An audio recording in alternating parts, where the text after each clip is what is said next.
Hello दोस्तों, मैं कमलेश मौर्य स्वागत करता हूं आपके अपने YouTube channel Kamlesh math and physics पर। उम्मीद करता हूं स्वस्थ होंगे, मस्त होंगे और अपने पढ़ाई को आप लोग खतरनाक तरीके से कर रहे होंगे। आज की क्लास में हम लोग फिजिक्स में एक मोस्ट इंपॉर्टेंट टॉपिक्स पढ़ने वाले हैं, जो डेरिवेशन है, जो आप लोग के एग्जाम में हर साल छपता है। इस डेरिवेशन को आप लोग क्या करिएगा, पूरे शुरू से लेके अंत तक आप लोग इस वीडियो को अच्छे तरीके से देखिएगा आप लोग, क्योंकि यह डेरिवेशन कंफर्म है कि आप लोग के एग्जाम में पूछने वाला है। तो आप लोग इस डेरिवेशन को जरूर से करके जाइएगा, ठीक ना।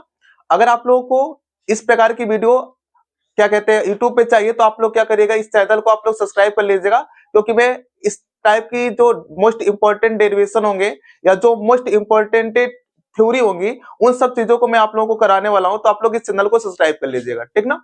आज की क्लास में हम लोग पढ़ने वाले हैं कि कोई वैद्युत द्विध्रुव है, तो वैद्युत द्विध्रुव के कारण जो अच्छी स्थिति होती है, अच्छी स्थिति पे जो वैद्युत क्षेत्र की तीव्रता होता है, उसका फार्मूला क्या होता है। जो ये डेरिवेशन है, यह डेरिवेशन आप लोग के एग्जाम में हर साल पूछता है और 5 नंबर में पूछता है।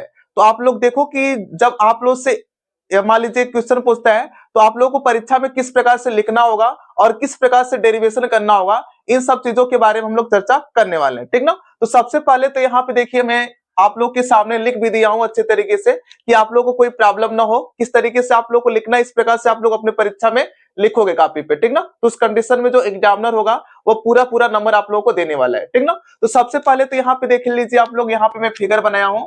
यहाँ पे आप लोग देखो एक वैद्युत द्विध्रुव है, यहाँ पे आप लोग देखो एक वैद्युत द्विध्रुव है। अब जो वैद्युत द्विध्रुव है, इसका मैं नाम दे दिया हूं AB। और जो वैद्युत द्विध्रुव है वह -q और +q आवेशों से मिलकर बना हुआ है। तो यहाँ पे देखिए, जो बिंदु A है उस पे -q आवेश है, और जो बिंदु B है उस पे +q आवेश है। और यहाँ पे देखो यार आप लोग, जो वैद्युत द्विध्रुव है उसके बीच की जो दूरी है, उस दूरी को मैं क्या नाम दिया हूं, 2l। देखो यहाँ पे जो वैद्युत द्विध्रुव है, इसका मध्य बिंदु है, तो वैद्युत जो -q आवेश है और जो बिंदु O है, इसके बीच की दूरी l है। और यहाँ पे देखो O जो है, और यहाँ पे जो +q आवेश है, इसके बीच की दूरी l है। तो l कितना, 2l होता है। इसका मतलब जो वैद्युत द्विध्रुव है उसके बीच की दूरी क्या है, 2l है। और यहाँ पे देखिए, हम लोग को ये भी पता है कि जब कोई वैद्युत द्विध्रुव है, तो वैद्युत द्विध्रुव के मध्य बिंदु से हम लोग क्या करते हैं, किसी भी दूरी को मापते हैं। इसका मतलब देखो आप लोग, यहाँ पे बिंदु P आप लोगों को दिखाई दे रहा है, और जो बिंदु P है इस वैद्युत द्विध्रुव के क्या है, सिध में है। इसका मतलब आप लोग कहने वाले हो कि जो बिंदु P है वह अच्छी स्थिति में है। और जब अच्छी स्थिति में है, इस बिंदु P पे हम लोग को क्या करना है, विद्युत क्षेत्र की तीव्रता क्या करना है, निकालना है। तो कोई दूरी हम लोग कहां से मापते हैं, तो वैद्युत द्विध्रुव के मध्य बिंदु से मापते हैं। तो जो वैद्युत द्विध्रुव का मध्य बिंदु है और जो बिंदु P है, इसके बीच की दूरी देखो आप लोग क्या माना हूं मैं, स्मॉल r माना हूं।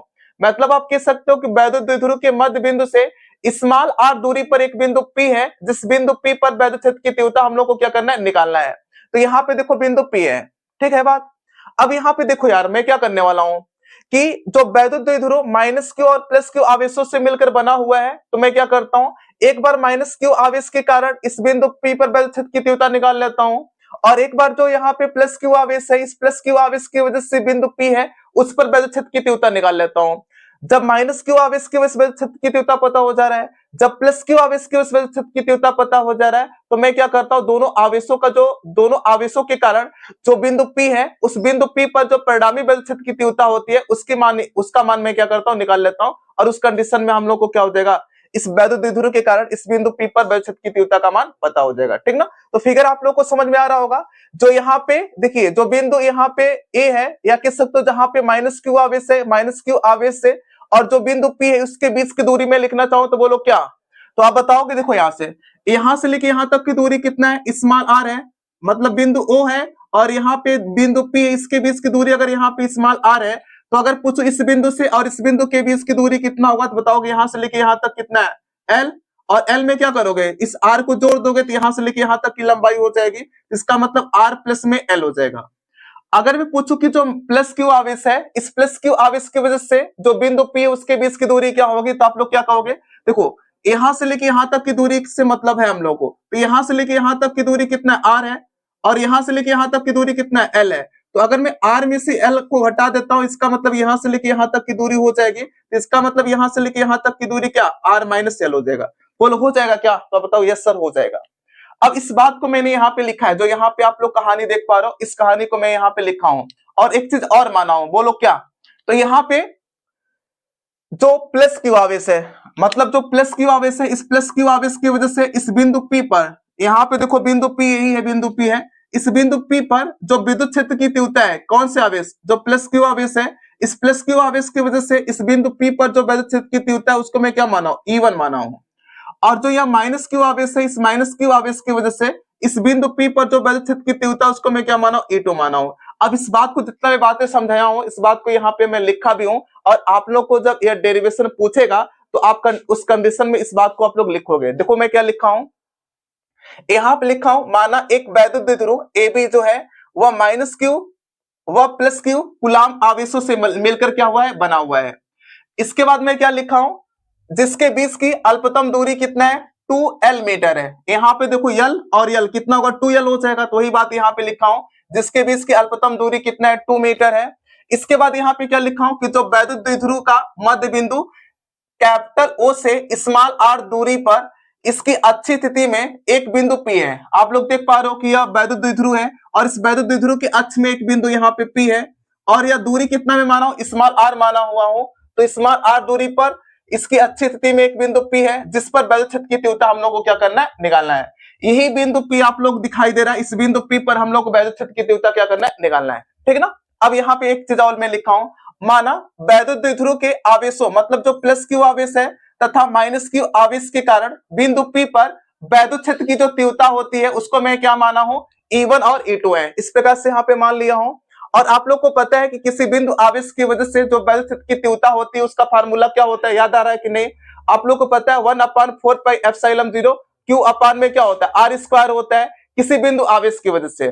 तो यहाँ पे मैं क्या करता हूं, देखिए जो प्लस क्यू आवेश है, प्लस क्यू आवेश के कारण बिंदु P पर वैद्युत क्षेत्र की तीव्रता अगर पूछूं तो आप कहने वाले E1 इक्वल टू क्या, 1/4πε0 हो जाएगा Q अपान r²। r मतलब दूरी होता है। तो यहाँ पे देखो जब प्लस क्यू आवेश की बात हो रही है तो इसका मतलब जो ये आवेश है और बिंदु P है इसके बीच की दूरी हम लोग को चाहिए, और इसके बीच की दूरी आप लोग देखो r माइनस एल है, तो इसका मतलब r माइनस एल का क्या हो जाएगा, होल स्क्वायर हो जाएगा।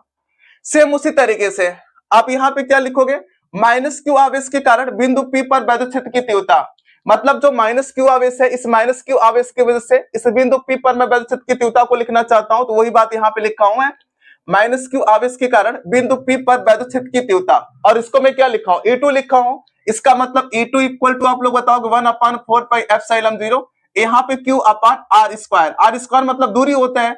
अब देखो जब हम लोग माइनस क्यू आवेश की बात कर रहे हैं तो इसका मतलब यहां से लेके यहां तक की दूरी हम लोग को चाहिए, और यहां से लेके यहां तक की दूरी बोलो क्या, तो बताओ r+l हो जाएगा। इसका मतलब यहाँ पे उसी वजह से r+l का क्या लिखा, होल स्क्वायर। बात समझ पा रहे हो आप लोग? अब यहाँ पे जो बिंदु P है, इस बिंदु P पर जो माइनस क्यू आवेश है उसकी वजह से वैद्युत क्षेत्र की तीव्रता निकाल चुके हो आप लोग, और जो प्लस क्यू है उसके वजह से वैद्युत क्षेत्र की तीव्रता निकाल ली हो। और आप लोग को पता है कि जो वैद्युत द्विध्रुव है वह माइनस क्यू और प्लस क्यू आवेशों से मिलकर बना ही है। तो इसका मतलब जो माइनस क्यू आवेश की वजह से वैद्युत क्षेत्र की तीव्रता निकली है और जो प्लस क्यू आवेश की वजह से वैद्युत क्षेत्र की तीव्रता निकली है, दोनों का मैं परिणाम ही निकालता हूं। अब देखो जो प्लस क्यू आवेश है उसकी वजह से जो वैद्युत क्षेत्र की दिशा इस साइड में होने वाली है, क्योंकि प्लस की वजह से क्या होती है, वैद्युत क्षेत्र की तीव्रता उससे दूर होती है। और जो माइनस क्यू आवेश है, इस माइनस क्यू आवेश की वजह से वैद्युत क्षेत्र की तीव्रता इस साइड में, मतलब आप कह सकते हो उसकी ओर होती है। अब यहाँ पे देखो E1 जो है और E2 है, दोनों एक दूसरे के क्या है, विपरीत है। बात समझ पा रहे हो? जो E1 है और E2 है, मतलब जो प्लस क्यू आवेश की वजह से वैद्युत क्षेत्र की तीव्रता है और जो माइनस क्यू आवेश की वजह से वैद्युत क्षेत्र की तीव्रता है, दोनों की दिशाएं क्या है, विपरीत है कि नहीं? बोलोगे यस सर विपरीत है। और आप लोग को पता है कि जो प्लस क्यू आवेश है इस बिंदु के क्या है, समीप है। तो इसका मतलब जो प्लस क्यू आवेश होगा इसकी वजह से इस बिंदु P पर जो वैद्युत क्षेत्र की तीव्रता होगी वह क्या होगी, अधिक होगी। और जो माइनस क्यू आवेश है इस बिंदु P से क्या है, दूर है। इसकी वजह से आप लोग कहने वाले हो कि जो माइनस क्यू आवेश है उसकी वजह से वैद्युत क्षेत्र की तीव्रता क्या होगी, कम होगी। तो आप लोग कह सकते हो कि जो E1 होगा वह क्या होगा, ज्यादा होगा, और E2 क्या होगा, यहाँ पे क्या होगा, कम होगा। जब E1 ज्यादा होगा और E2 क्या होगा, कम होगा, तो इस कंडीशन में यहाँ पे जब परिणामी वैद्युत क्षेत्र की तीव्रता निकालोगे तो उस कंडीशन में बोलो क्या, तो आप बताओगे E1 माइनस E2 कर लीजिए, क्योंकि E1 अधिक है, E2 क्या है, कम है, और दोनों की दिशा क्या है, विपरीत है। तो इसका मतलब अधिक में से कम को हम लोग क्या करेंगे, घटा देंगे। तो इसका मतलब यहाँ पे E1 माइनस में क्या होगा, E2। E1 का मान E2 का मान हम लोग को अच्छे तरीके से पता है, क्या E1 का मान यह है और E2 का मान यह है। यह दोनों मानों को हम लोग यहाँ पे छापते हैं। E1 की जगह देखो यह वाला मान यहाँ पे मैं छाप दिया हूँ, माइनस है तो माइनस को यहाँ पे देखिए मैं चिपका लिया हूँ, और जो E2 है, E2 क्या है, यही वाला E2 है, इस E2 की वैल्यू में E2 की जगह यहाँ पे क्या किया और छाप लिया हूं। अब बोलोगे सर इसको सॉल्व करिए, तो सॉल्व करने का तरीका क्या होगा, आप बोलोगे 1/4πε0, 1/4πε0, यहाँ पे भी देखिए Q है, यहाँ पे भी Q है, इसका मतलब ऊपर से मैं Q को कॉमन करता हूं और नीचे से 4πε0 से 4πε0 को मैं कॉमन कर लेता हूं। जब कॉमन करोगे इसका मतलब 1/r-l का होल स्क्वायर, माइनस है तो माइनस को यहाँ पे चिपका लीजिए आप लोग, और यहाँ पे 1/r+l का होल स्क्वायर बचेगा, क्या बोलोगे सर बचेगा। अब इसके बाद क्या करेंगे आप लोग, यहाँ पे Q/4πε0 जैसे वैसे छाप लीजिए। अब इन दोनों का क्या कर लीजिए आप लोग, एलसीएम ले लीजिए। तो आप बताओगे कि जब एलसीएम लोगे तो इसका मतलब r-l का होल स्क्वायर, r+l का होल स्क्वायर एलसीएम हो जाएगा। अब क्या करोगे, या तो आप लोग के पास इस प्रकार से एलसीएम लेके सॉल्व करो, या तो क्या कर सकते हो, इसका मल्टीप्लाई इसमें, इसका मल्टीप्लाई इसमें कर दो आप लोग।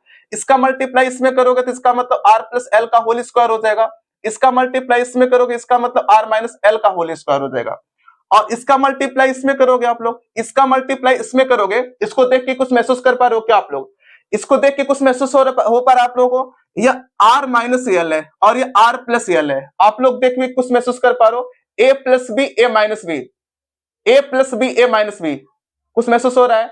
और आप लोग को पता है a + b a - b equal to क्या होता है, a² - b² होता है। उस वाले फार्मूले से इसको लिखोगे आप लोग, r² माइनस में क्या होगा l²। अब देखो ये पूरे का होल स्क्वायर, इसका मतलब यहाँ पे क्या कर दिया होल स्क्वायर, बात समझे आप लोग। अब इसके बाद क्या करेंगे आप लोग, जो r है बच्चा, इस r को यहाँ पे मैं चिपका लिया हूं, और यहाँ पे देखिए जो बात थी उस बात को यहाँ पे मैं छाप लिया हूं।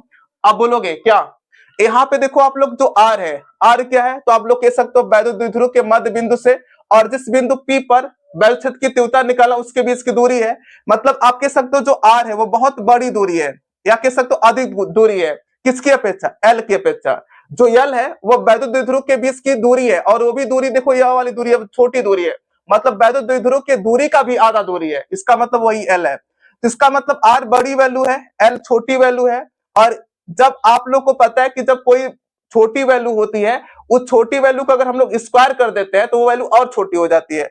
तो जैसे हम लोग क्या करेंगे, दोनों का स्क्वायर करेंगे तो उस कंडीशन में बोलो क्या, तो आप बताने वाले हो कि यहाँ पे जो r² है यह क्या है, बड़ी वैल्यू है, l क्या है, छोटी वैल्यू है। जब हम लोग स्क्वायर करेंगे तो इसका मतलब r² और बड़ी वैल्यू हो जाएगी और l² और छोटी वैल्यू हो जाएगी।